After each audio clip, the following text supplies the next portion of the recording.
You hear a lot about valuation of crypto assets, but what does that mean? And how do you do that? By the end of this section, you'll be able to apply crypto valuation techniques, use metrics to monitor the health of the blockchain ecosystem, and explain crypto asset mining. So let's begin talking about how you value crypto assets. And remember, crypto is an entirely new asset class. So what we're going to try to do is apply some of the same principles from other asset classes to crypto. And the first thing I want to consider is the difference between intrinsic versus extrinsic value.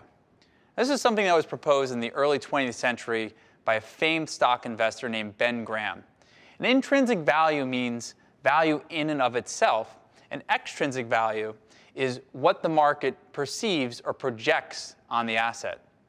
So it's important to consider when you think about crypto assets because some have utility value and some also have speculative value. Utility value is what is the crypto asset used for and what does it pay for, whereas speculative value is what does the market think it's worth. Now, think about this for a minute. Let's say you have a decentralized file storage system and there's only $10 million worth of decentralized file storage that's being used right now. However, the market might value your crypto asset at 500 million, which is 50 times how much is really used in the world.